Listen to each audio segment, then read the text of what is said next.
नेपाल संसारकै सुन्दर देश भएर पनि यो एक अविकसित गरिब राष्ट्र हो।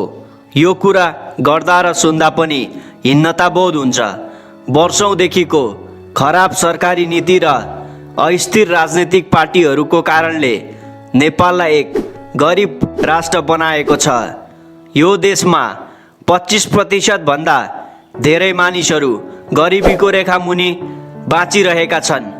प्रति व्यक्ति आम्दानी लगभग 1,30,000 को मात्र रहेको छ, जसले नेपाल संसारको जीडीपी र्याङ्किङमा 98औं नम्बरमा समावेश छ। यहाँ भएको बेरोजगारी र गरिबीको कारणले वर्षै पछि लाखौं युवाहरू विदेशिनु परिरहेको छ। तर यति वर्षसम्म चुपचाप यो अवस्था देखिरहेको सरकारले अब चाहिँ केही नयाँ ठुला योजनाहरू र नयाँ सोच लिएर अगाडि बढ्नको लागि मैदानमा उत्रिएको जस्तो देखिन्छ। तर आखिर यो अवस्थामा रहेको नेपालले आफूलाई कसरी एक विकसित देश बनाउन सक्छ त? र यो कसरी सम्भव होला त? के नेपालले आफूलाई सिङ्गापुर जस्तो आत्मनिर्भर देश बनाउला त? आज हामी यसै सन्दर्भमा कुरा गर्नेछौँ। कृपया भिडियो अन्त्यसम्म हेरिदिनु होला।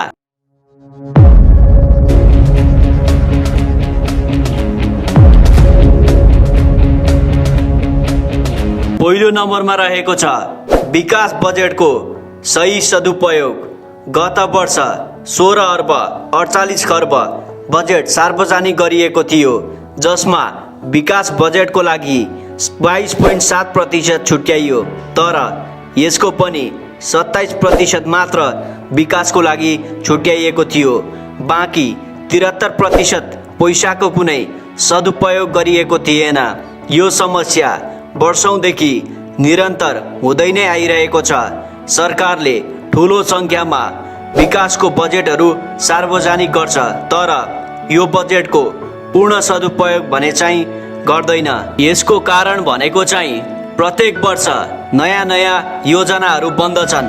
ती योजनाहरू पूर्ण रूपमा अनुसन्धान र कमजोर आर्थिक अनुशासनको अभाव र कार्ययोजनाको आधारित रकम खर्च नगर्दा पछिल्लो 3 दशकदेखि नेपालको बजेटको 30% भन्दा बढी रकम प्रयोग भएको छैन, जसले गर्दा नेपालमा कामको कमी भइरहेको छ। देश विकासमा सबैभन्दा महत्त्वपूर्ण चिज रहेको छ रोजगारी। जुन देशमा त्यहाँको सरकारले जति आफ्नो विकासको बजेटको पूर्ण रूपमा सही सदुपयोग योजनाबद्ध ढङ्गले कार्य अनुसन्धान गरी काम गर्छ, त्यहाँको जनतालाई रोजगार व्यवसाय गर्ने मौका त्यति नै अधिक हुने गर्दछ, जसले देश विकासमा ठुलो मद्दत पुर्याउने गर्दछ। नम्बर 2 मा रहेको छ हाइड्रो पावरमा लगानी। सन् 2016 तिर भारतबाट करिब 10 अर्ब रुपैयाँ लगाएर नेपालले विद्युत आयात गर्ने गर्दै थियो। तर अहिले 2022-23 मा नेपालले भारतलाई उल्टै करिब 8 अर्ब रुपैयाँमा विद्युत बेच्यो। यसको मतलब नेपालले आफ्नो लागि मात्र नभई अरूको लागि पनि विद्युत उत्पादन गर्दै आइरहेको छ। अहिले नेपालमा 124 बजेटहरू सञ्चालनमा छन् र अरू 244 प्रोजेक्टहरूले विद्युत उत्पादनको लागि भनेर अनुमति पाइसकेका छन्। यी प्रोजेक्टहरूबाट नेपालले धेरै नै विद्युत उत्पादन गर्न सक्छ। यसले अरू देशलाई विद्युत निर्यात गरेर आफ्नो देशलाई ठुलो आर्थिक उन्नतितिर लग्ने अवसर छ। देशमा धेरै विद्युत उत्पादन हुनु भनेको चाहिँ देशको जनतालाई विद्युत सस्तो पर्नु हो। जहाँ पेट्रोलियमबाट चलाइएका उद्योगहरू पनि विद्युतबाट चल्न सक्छ। यदि यस्तो भएमा हामीले नेपालमा विद्युतीय चुलो, विद्युतीय गाडी सस्तो पैसामा उपयोग गर्ने मौका पाउँछौँ। नेपालमा प्रत्येक वर्ष पेट्रोलियम पदार्थ आयात गर्न अर्बौं खर्च हुने गरेको छ। पेट्रोलियम पदार्थहरू नेपालमा कम आयात हुनु भनेको नेपालको विदेशी मुद्राको बचत हुनु हो।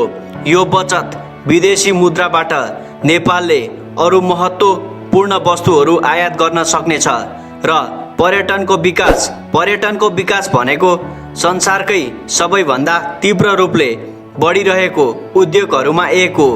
यो विकासोन्मुख राष्ट्रहरूको लागि महत्त्वपूर्ण आर्थिक शक्ति पनि हो। हाम्रो जस्तो विकासोन्मुख देशमा यसको वृद्धि हुनु भनेको देश आर्थिक उन्नतितिर अघि बढ्नु हो। पर्यटनमा पर्यटकहरूलाई सुविधा प्रदान गर्न सबै व्यावसायिक गतिविधिहरू समावेश हुन्छन्। Hotel, travel agencies, trekking agencies आदि इत्यादि पर्दछन्। पर्यटन विस्तार हुँदै जाँदा यो क्षेत्रहरूमा रोजगारको सङ्ख्या पनि तीव्र रूपले बढ्नेछ। विदेशी मुद्राको मुख्य भरपर्दो स्रोतमा पर्यटन पनि हो।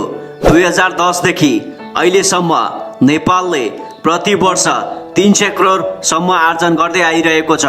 पर्यटनबाट विदेशी मुद्राको वृद्धि हुनु भनेको देशले अरू देशसँग सामान किन्न सक्ने क्षमता वृद्धि हुनु हो। नेपालको सन्दर्भमा पर्यटन सरकारको राज्यको महत्त्वपूर्ण स्रोतको माध्यम हो। भिसा शुल्क रोयल्टीबाट सरकारले मोटो रकम कमाउने गर्दछ। नेपालमा पर्यटनको धेरै सम्भावना छ। यहाँको प्राकृतिक सुन्दरता, प्राचीन कला र संस्कृति, प्राचीन स्थलहरू, जलवायु विविधता, सांस्कृतिक विविधता, विश्व सम्पदा र जैविक विविधताले भरिएको यो देशमा पर्यटन घुम्नको लागि सानो कुरा चाहिँ पक्कै होइन।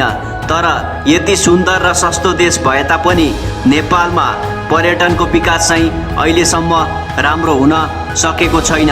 कमजोर यातायात, सञ्चार माध्यम सुविधा र मनोरञ्जन सुविधाको अभाव, पर्यटकीय स्थलमा विकासको कमी, पर्यटन केन्द्र र सुरक्षामा हेलचेक्राइ, सीमित रूपमा मात्र भएको होटलको अभाव, यहाँको प्रदूषण र दक्ष जनशक्तिको कमीको कारणले यहाँ पर्यटकहरू आए पनि औसतमा 13 दिन मात्र बस्ने अवस्था छ। यो समस्याहरूलाई सरकारी निकाय र नेपाली जनताहरूले योजनाबद्ध तरिकाले यसको हल निकालेर अघि बढ्ने र देशको सुन्दरतालाई अन्तर्राष्ट्रिय रूपमा प्रचार गर्न सक्ने हो भने हामीहरूले अरू देशले चाहिँ आफ्नो देशलाई पनि पर्यटनमा विकास गर्न सक्छौँ। निर्यातमा जोड, नेपालले 2015 देखि प्रति वर्ष लगभग 12 खर्बभन्दा माथिको सामान र सेवाहरू आयात गर्दै आएको छ, जसमा सबैभन्दा धेरै आयात गरिने सामानहरूमा सुन, सिमेन्ट, विद्युतीय ग्याजेट, उपकरणहरू, गाडी, पेट्रोलियम पदार्थ र खाद्य पदार्थहरू समावेश रहेका छन्। त्यस्तै नेपालले 2015बाट औसत प्रति वर्ष करिब 80 अर्ब रुपैयाँको सामान अरू देशहरूलाई निर्यात गर्दै आइरहेको छ, जसमा धेरै निर्यात हुने सामानहरूमा सोयाबिन तेल, कार्पेट, फाइबर र चियापत्ती पर्दछ। नेपालमा उत्पादन गरेको वस्तुहरू अरू देशलाई निर्यात गर्न गाह्रो र महँगो छ। हाम्रो देशमा उत्पादन भएको वस्तुहरूको गुणस्तरीय मापदण्ड जाँच गर्न पनि भारतमा पुग्नुपर्ने हुन्छ। हाम्रो अपरिवेष्टित स्थितिले हामीलाई अन्तर्राष्ट्रिय रूपमा आफ्नो उत्पादित वस्तुहरू बेच्न भारत र बङ्गलादेशको समुद्रमा निर्भर हुनुपर्ने हुन्छ, जसले नेपालमा उत्पादन गरिएको वस्तुहरू अरू देशको तुलनामा महँगो पर्दछ। नेपाल सरकारले अब देशमा सक्षम मानिसहरूलाई कम ब्याजमा पैसा दिएर उनीहरूलाई वस्तु उत्पादन गर्नतिर प्रोत्साहन गर्ने, निर्यात गरिएको वस्तुहरूको अझै ठुलो रूपमा यसको स्तर बढाउने, उत्पादित वस्तुहरूको गुणस्तरमा ध्यान दिने र कृषि पेसामा लागेका कृषकहरूलाई कसरी अझै धेरै मात्रामा उत्पादन गर्न सकिन्छ त्यो बारेमा उनीहरूलाई शिक्षित गराउने, उनीहरूले उत्पादन गरेको वस्तुहरूलाई सजिलै बेच्न सक्ने व्यवस्था मिलाइदिने काम नेपाल सरकारलाई गर्न अति आवश्यक देखिन्छ। यसरी देशको मानिसहरूलाई रोजगारी पनि मिल्यो र देशको व्यापार घाटालाई पनि धेरै कम गर्छ। अब हेरौँ नेपाल सरकारले यहाँ भएको गरिबी, बेरोजगारी, अशिक्षाको अन्त्य कसरी गर्नेछ र यो देशलाई पनि अरू देश जस्तै विकसित, आत्मनिर्भर कहिलेसम्म बनाउने छ त? के नेपाल पनि अब छिट्टै अरू देश जस्तै आत्मनिर्भर देश बन्ला त? कृपया कमेन्ट बक्समा कमेन्ट गर्नुहोला। साथै च्यानलमा नयाँ हुनुहुन्छ भने कृपया च्यानललाई सब्स्क्राइब गरेर नोटिफिकेसन बेल दबाउन नभुल्नुहोला। Thanks for watching.